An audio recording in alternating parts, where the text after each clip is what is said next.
Ebusiafo Passover part 2 ena mede ebre mo.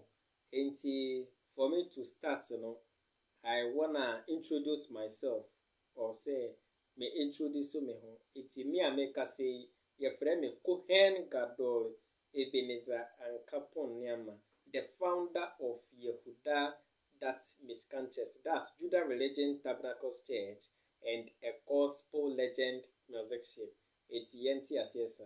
Eti on my previous video na me ye on Passover na aye Passover part 1 and I say episode 1 and I me chire according to how Passover no eba but me wie eti me kenkan according to Exodus and I say Shemot chapter 12 verses 1 and they call verses 13 no.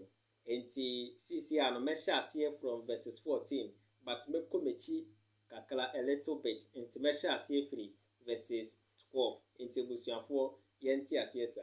It's working kind what quotation so according to Exodus and I say Shemot chapter 12 verses 12 now me to us working kind was say tonight I will go through Egypt and kill every firstborn man and animal in Egypt. Eti onyankopon Yahweh ka kire Moshe ene Aaron say one country Israel for ne say abra wo mo ba beko Canaan bosha asase no so no wo mo wo Egypt Mizraim no on the 14th Abib enumere no wo mo nkum odwan no ida say lentwie anase lamp na wo mo fa mogya no ensrasra wo mo door post na no anase wo mo door no na no na aboa no wo mo enho enti wo mbeko aboa no de roast it.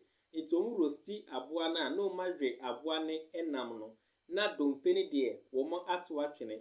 Enti se wo mentimi anwe enam no enwia ade echi a wo mo nkoto enam no de aka no entungu anase wo mo hwe na se wo mpese wo mo we enam ni nyina wo mo invite wo mo neighbors wo mo wo around ho no na wo mo ne wo mo enche enam no na wo mo nwe se de ebi enka. Eti woto quotation so wo say eda na enumre no wo se asoro abofo akum nipa no eba betwem ewo Egypt Mizraim wo na wo ba bekum Egypt fo no wo ma yamfa mogya no aboa no mogya ne bi ansra eda no ho no obawura edem ho akokum obi biara firstborn free enipa so ede kosi aboa so obi biara firstborn oba bekum wo mu nyina asoro abofo na ekum enipa no wo ba bekum wo mu nyina. Enti na asoro abofo no betwe mu no ye frɛ ne sɛ twemu afahye Passover ebisa abra asoro abofo no betwe mu no wo mu hunu mogya na esrasra Israelfo no mo edan no ano no nti no wo ma mbo enwura ho ankokum Israelfo na emom no wo mu twemu enti na frɛ ne twemu afahye the Passover. Eti what quotation so or say tonight I will go through Egypt and kill every firstborn man and animal in Egypt. In this way, I will judge all the gods of Egypt and show that I am the Lord Yahweh, our Elohim. It was say, sa kwan we so no, oba bekum Israel for no, Egypt for no, obi biara firstborn. No wa kire wo mo say, ono na ye onyankopon a ye frɛ ne Yahweh no. Na what quotation so say, but the blood on your houses will be a special sign. Or say nti na emom no, mogya na mode asrasra mo doorpost na no enne be sign. What was say when I see the blood I will pass over. It was say ohunu emogya na wo betwem enti na efe ne twemu afahye. What was say when I see the blood I will pass over your house. What was say I will cause bad things to happen to the people of Egypt, but none of these bad diseases will hurt you. It was since oduru Egypt na se wo kum Egypt for na enyoma na wo de kum Egypt for ana se Egypt for no firstborn wo kum wo no wo say wo no ebi biara ni ho a ebeka Israel for no. It what quotation so verses 14 was say you will always remember tonight. It will be a special festival for you. It was say Israel for no monkai na ebeye a special festival ediama womo. It is a festival na aye frɛ no Passover no. A special festival edima Israel for no. na eno na enemrem no ekoso no a ye frɛ no enemrem yabe ye no Lord Supper no. Eti according to ene date no on the 13th April in Gregorian calendar and as a Roman calendar, but according to Bible no Bible calendar and as a lunisolar calendar and as a biblical calendar no ene date on the 15th Abib and as a 15th Nisan. Eti yenti asiesa eti enra a on the 12th April 2025 no enra biblical calendar no ekokoye on the 14th Abib and as a 14th Nisan. Eti enra enumere na Passover no okeye according to Bible ni mu no. Medikan aka say anasa brebia na medikan ka say Passover no yedi no once in a year. Eti busuafo yenti asiesa eti medwie teachings no onu a wotie me obete Passover no asie. Eti sisi anu wo Exodus na mekenkan a kyerɛkyerɛ ase a de akwakowie New Testament according to Matitiyahu anase Matthew chapter 26 no abra ya de nkwa Yeshua HaMashiach ye bebo na sendue nim no odane Passover no ekokoye no Lord Supper yenti asiesa. Said the medi kan ye no on my previous video no say Lord Supper no na bakosem na Passover na sha ase free Old Testament Exodus chapter 12 no. Eti sa Passover no na ekoko wie Lord Supper na de wom ye no in Passover no eno mu no se ye no in Lord Supper, but na mom no ensesaye kitua bi ayeden aba na first na Passover no a wom de emwa no emoja asrasra dan ho no mu re emwa no se de making kan no Bible na kire ye no in Lord Supper no eni kwan se ye kum aboa a ye odwan anase lamb goat ni biom efise ene the symbolic a Yeshua HaMashiach be replace no etu ono na wa be kum no ho de ne moja no age adebonyefo nkwa first no moja no a wom de srasra door post na no energy wom nkwa se de asoro abofo a wo wicked no won kum wom eti yade nkwa Yeshua so ba ye no ode ne moja no aba be je adebonyefo nkwa se de asoro abofo na wom nso wicked no wom nkonkokum adebonyefo no ebise abra wom sre bonifache no onyankopon yawe de ne doba Yeshua ne do mu moja no kova wom eti eje wom nso nkwa eti yenti asiesa eti mewie teachings no onu agotie me ubehunu the truth in Passover no and after the Lord Supper yenti asiesa eti woto quotation so verses 14 or say you always remember tonight, it will be a special festival for you. Your descendants will honor the Lord Yahweh with this festival forever. It will say Israel for no echifu na ebe kaisa festival we aye the Lord Supper na say Passover no. What were quotations of or say for this festival you eat bread made without yeast for 7 days. Or say name sa Passover no and I say festival you know. Wasi womu bedi brodo a yemfa yeast enye den enye ye a yeast enkan for 7 days enti enra no a eye on the 14th Abib no a ye sha ase ye di Passover no se de me abre bia no me di kan no enumere bia na esi eda foforo enti enra on the 14th Abib enumere na ye share Passover no ase enti ade eche ade san ni ase esi eda foforo. It's on the 14th or on the 7 days. It's on the 14th Abib enumere obekan enda bako 7. It was say during that 7 days and I said those 7 days no enya dia Israel for no omudi Passover na womu ebedi broda yeast eyeden ewomu eti ni kwan say womu di broda yeast ewomu or say womu avoid ade afen yeast. Eti what to quotation so was say for this festival you will eat bread made without yeast for 7 days. On the first day, you will remove all the yeast from your houses. It was say on the first day of the Passover no, yeast biara ewo obi biara fie no, obeyi yeast ni nyina efiri ni fie. It what to quotation also or say no one should eat any yeast for the whole 7 days of this festival.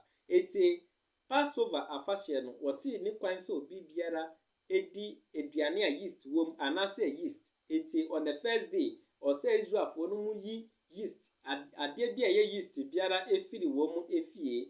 What to quotation so say anyone who is yeast must be separated from the or say must be separated.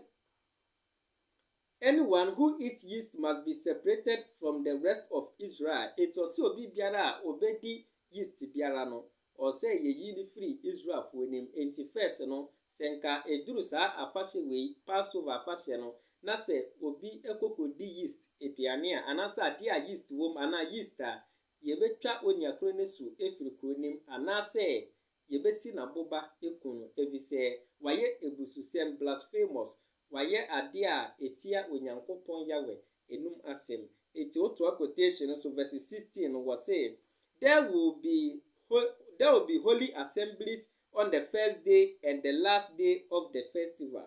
It was say first day of the Passover no any last day of the Passover no enti for 7 days. Enti the next day no ebekwa akosi on the 8th day. Enti osi on the first day no ebekwa akosi memenda. Enti according to 2025 eye April yimu no on the 12th April 2025 ye enra no na ye share Passover na say enti enra no on the 12th April 2025 no ye Saturday. Enti according to biblical calendar no so no on the 12th April 2025 no biblical calendar no ye enra date no ensu kokosi on the 14th Abib anase April anase 14th Nisan according to biblical calendar. Eti Bible no yadin onyankopon yawe akire yen say on the first day of the Passover no any last day of the Passover no ebekwa kosi Sabbath day ye memenda omeda. Eti on the Sabbath day biara no na o say Passover no ehya ase na ekokowie nso a akwa kosi on the Sabbath day ye Saturday. Ebusuafo yenti ase sa enti Saturday na ye the last day of the week. What can according to Matityahu and I say Matthew chapter 28 verses 1. I was say after the Sabbath as Sunday morning was dawning, Mary Magdalene went into the tomb. Until that's the first day of the week. First day of the week, and a year Sunday. And last day of the week, Ekokosi Saturday. It was say from Sabbath to Sabbath. And Passover feast, ebe okay. It's what to a quotation also was say there will be holy assemblies on the first day and the last day of the festival. It was say first day and the last day of the Passover festival no ebeye holy assemblies. It's not to say edanu dura ebeye da kronkron o se yeshia kronkron ye the Sabbath day no yenti asesa. What to a quotation so say you must not do any work on these days. It was say sada no yenye djuma biara. Say the Bible no ye according to Exodus and I say Shemot chapter 20 verses 8. I will say remember the Sabbath day and keep it holy. On that day do not work nor your son, daughter, any dear keka hon any kwan say wom eye juma on the Sabbath day. It Passover no enso here. It occurs on Saturday, the last day of the week. Now wie the next week Saturday no. It was say on those days eni kwan say onipa eye adwuma biara ebusuafo muntie ne ye mewie teachings no wate anase wohu no kore no wo Passover ni mu yente ase sa. It what to a quotation no so was say you must not do any work on these days. The only work you can do is preparing the food for your meals. It was say adwuma mo beye ne say obe prepare aduane no for Passover meal no. When say Passover meal no wa kire yen say during those 7 days no eni kwan say wodi aduane a yeast ye den ewo mu brodo a yeast ewo mu ni kwan say ebi ka wa no. Enti wo prepare meal na en na ye adwuma o se wo ye no wo those during those 7 days no ye Passover weeks no yenti asesa. Enti what to a quotation no so was say the only work you can do is preparing the food for your meals. Verse 17 or say you must remember the festival of unleavened bread, because on this day I took all of your people out of Egypt in groups. It was say omukai sa unleavened bread na omudi so. If it says sa da no na wo yi Israel for no efiri Misrim a wɔde wɔn ɛreba bɔhyɛ asase no so Canaan. Eti wotoa quotation no so a wɔse I took all of your people out of Egypt in groups. All of your descendants must remember this day. This is the law that will last forever. Eti ɔsi wei na ɛyɛ mmaransɛm a ɛwɔ hɔ daadaa. Eti mmaransɛm a ɛwɔ hɔ daadaa no a ɛyɛ Passover no ɛna ɛkɔ so wɔ ɛnɛ birem a abere biara no yɛkɔ so ara edi saa afahyɛ yi. Israelfoɔ edi saa afahyɛ no. Egyidiefoɔ nso yɛ den edi saa afahyɛ no. Na ɛnɛ mmere mu no egyidiefoɔ no a wɔn sɛ emu yɛ kristofoɔ no wɔn nte Passover no aseɛ. Eti mewie teachings yi onua a wotie me wobɛte aseɛ. Passover no yɛdi no once in every year. Sɛdeɛ Passover no hyɛ aseɛ no is the same as the Lord's Supper. Eti Lord's Supper no a ɛnɛ mmerem kristofoɔ edi no ɛyɛ once in a year. Yɛnte aseɛ saa. Eti mede besi aha se Onyankopɔn Yahweh yɛ adom a mɛsan so akɔ the next video. Onyankopɔn Yahweh yɛ adom a ɔkyena mede the next video nso ɛbɛba a ɛyɛ part 3. Eti yɛnte aseɛ saa. Eti the next video no mɛhyɛ aseɛ firi on the verses 18. Eti mɛkɔ so ayɛ no nkakra na mede akɔwie New Testament na makyerɛ Passover no ase ama onua a wotie me wohu nokorɛ a ɛwɔ Passover nim. Sɛdeɛ wonkonkɔdi no biara ɛmma wonkɔ ɔsɛyɛm. Yɛnte aseɛ saa. Meda mo ase makra mo. Bye bye. Shalom.